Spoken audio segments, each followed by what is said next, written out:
Hi, I'm Soren, once again bringing another How You Can Beat a Realm Reborn content in a different way, cause I have nothing better to do than this. Once you reach 4,700 hours in a game, we try to come up with different and weird ways to play the game. But before we start, big thanks to my supporters over on Twitch and Ko-Fi. More about it in the end of the video, but for now, let's continue. So you might have looked at the thumbnail and you either know what I'm about to do or you have no clue. But long story short, I wanted to beat the hard trials of a Realm Reborn, excluding Odin, the Hildebrand trials, and the Relic trials, as most people don't have those trials unlocked. So we went with the mandatory trials, including Nabriales. And the way we are tackling this quote-unquote challenge is that we're gonna be item level 000 while being at level 100. The way we achieve this is by equipping all of our gear and equipping a level 1 weapon. The weapon being level 1 is very important for what we want. It can be rather tricky for some later expansion jobs, like for example Sage and Viper, as those have less level 1 weapons. And for that, we need to use glamour weapons, aka weapons merely used to glam your current weapon.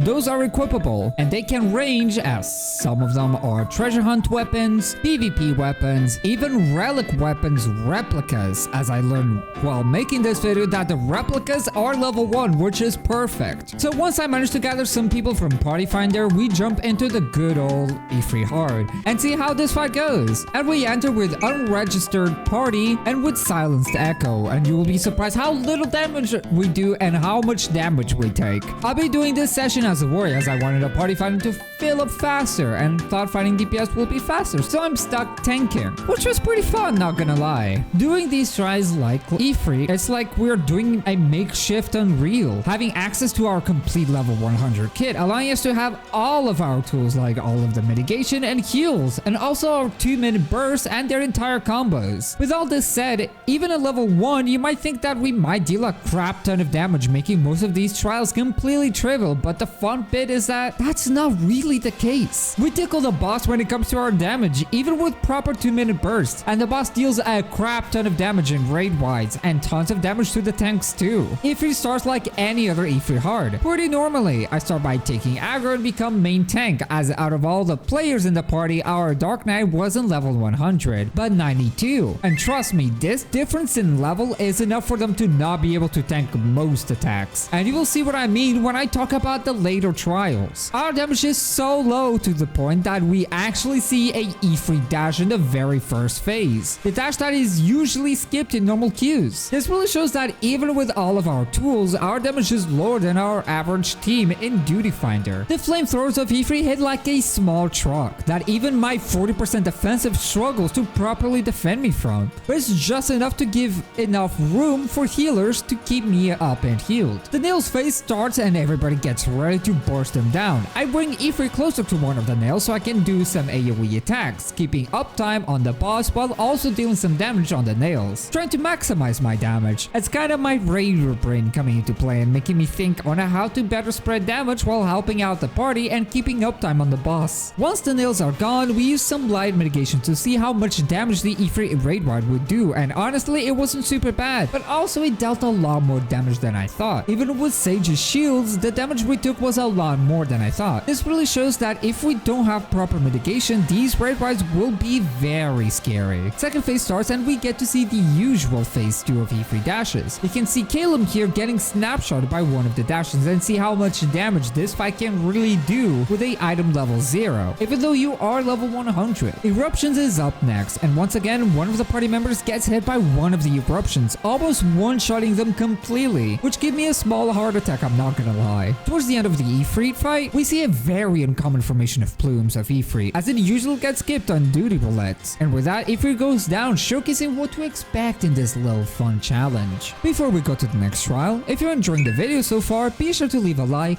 subscribe, and comment to let me know of other challenges you want to see me do. It would help me tremendously. But for now, let's move to the next fight. Garuda is our next fight, and I already had some concerns as this fight needs to be tanked by both tanks, as Garuda has adds that need to be respected and tanked away from a Garuda, which leaves me to tank Garuda and Chirada, while Coco, our Dark Knight, will tank Suparna. Even though we should have tanked the opposite adds, that's how we ended up doing this fight. But first things first, let's talk about the beginning of the fight. The fight starts normally with me jumping right into Garuda's face and aim her away from the entire party, as Garuda, like almost every Ramuh trial, will cleave in front of her. But she doesn't only cleave in front, but also all around herself, which makes it very tricky and scary to melee DPS to keep their uptime. After a while, Garuda will jump all the way north and do a massive raid ride that can only be dodged if you hide behind a rock, because otherwise you'll take a massive amount of damage. We don't know how much damage, as everybody respected the mechanic and feared that it could lead into a one-shot, though our Dark Knight got hit once, but it wasn't too bad. The entirety of Garuda's first phase was incredibly smooth, and there's really nothing for me to talk about, but when the second phase starts, that's when everything becomes a lot spicier and scary, as that's when the ads spawn and me and Coco need to grab our ads. Once again, I should have been the one tanking Garuda and Suparna while Coco tanked Chirada, as those are the rules in Extreme, as Chirada and Garuda together will do a lot of AoE damage together and can easily melt the tank and the people around it. Though thankfully the second phase, even though it was tricky, went pretty well all things considered, as nobody died and the ads got deleted super hard. So with Garuda down, we move to the next trial, which is Titan.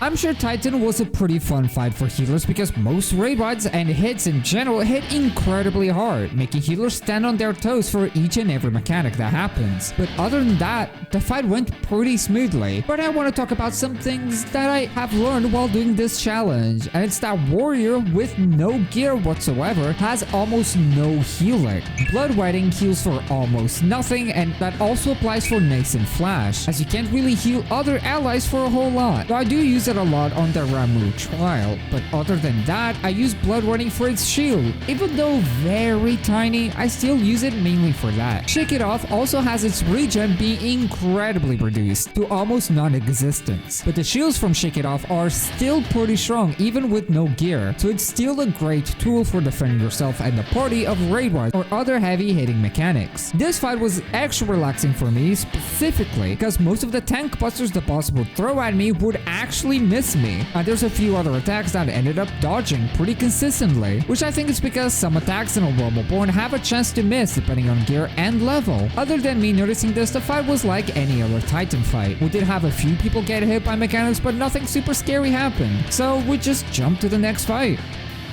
The beginning of the Mog fight, where you are fighting the ads, was pretty fun, as most of the jobs in the party have really good AoE damage, making this into a makeshift M6N ad phase. Well, not really, but hey, it's fun to use AoE in the beginning of this fight. When King Mog spawns, the real fight begins. The auto attacks are pretty weak, so they are under problems, especially with the Sage's cardio on me. But this is something that will change later on, where autos will become more problematic, but for now, it's pretty chill. King Mog does a party stack as one of the early mechanics since its damage is pretty weak. And in all honesty, this goes for the entire fight, as Titan before was a lot scarier in its damage for the entire party. King Mog doesn't hit hard whatsoever, making healers focus more on damage than healing, which you would think that the fight would go pretty fast. But even with that, we saw mechanics that are usually skipped in normal duty roulettes, which makes me think that so far in this challenge, we deal less damage than our average synced fight, but we deal more damage than my previous challenge run, where I did all of the ARR trials in first person, as that's been the slowest when it comes to defeating the trials. You should absolutely check that video, by the way. For example, did you know that King Mog has a Quake mechanic? These are the kinds of mechanics that you will never see in a normal roulette, which in all honesty makes these fights a lot more interesting. And with that, King Mog goes down and we start Leviathan right after.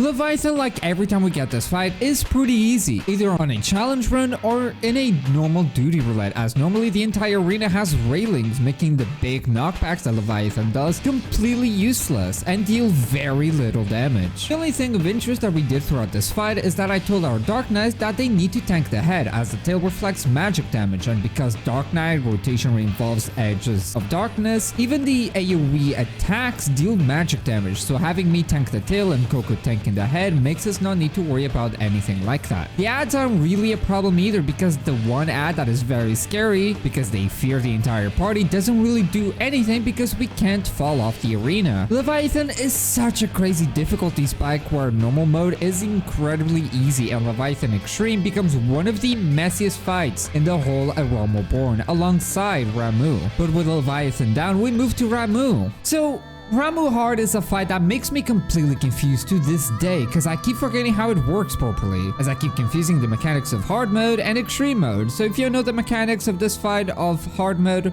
leave it in the comments. So first things first, we have a pretty funny moment where we have a tank swap that happens right when Ramuh is about to use a tank buster. And the problem is that the tank swap happened alongside the entire party, making everybody get absolutely deleted, which in all honesty is just normal Ramuh for me. I know the lightning AoEs don't get their damage increased depending on the amount of lightning orbs in the arena like extreme, though I know that the tank buster gets its damage reduced if you collect 3 lightning orbs, making it survivable, but sadly not enough orbs spawn to have tank swaps happen every minute, and have enough orbs for rolling thunder after the second phase, so I don't know how to really tank this fight, so let me know. This is where having a level 90 tank instead of a level 100 makes things tricky, is that it makes most auto attacks and especially tank busters very deadly, even with heavy mitigations. So throughout the fight we try to balance tanking between both of us and use some if-homes whenever we know we're about to perish. Ramuh, as per usual, had us wipe a few times. It's always the fight that goes south most of the time. Also, fun fact, while we are in Ramuh,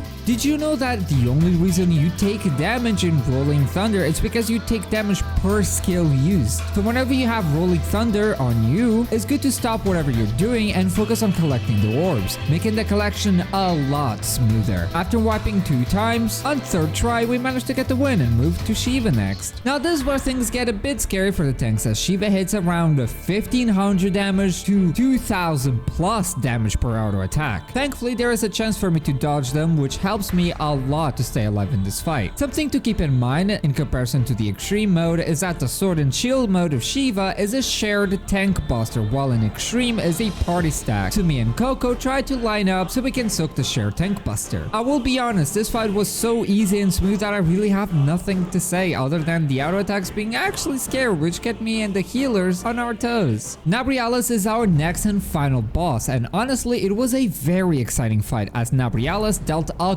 crap ton of damage to the tanks and the entire party, and the whole meteor phase was quite spooky, but we will get there. Nabriales gets into his orb collecting phase super early on. If you collect a bunch of orbs and not let Nabriales get any of them, the raid wide is very chill and not bad at all. Now I'm gonna be talking the major issue with this fight, and that is the spark mechanic, where Nabriales can cast it once, twice, and the worst, 3 times, which is Nabriales' tank buster, and even if you kitchen sink all of your defensive cooldowns, you cannot survive a triple cast of Spark. Dual cast is already super tight when it comes to surviving it. Quake 3 being one of the scariest raid-wise out of all of the trials so far, but even with our mitigations, as long as you're full HP or close to 80% HP, you will survive, because Nabriales doesn't really do a whole lot of raid-wise in quick succession, giving enough time for everybody to recover for the next big mechanic. We get ourselves into the meteor dimension, and this is a very interesting phase because we get very little limit break in this fight, which means that once the fissure spawns, we can't easily break it with a LB3. The meteor phase was a bit spicy as a lot of meteors spawned, but we managed to break the fissure together with an LB2 and using all of our 2-minute burst cooldowns, allowing us to break it as soon as possible, and even with all that, it was a very tight DPS check.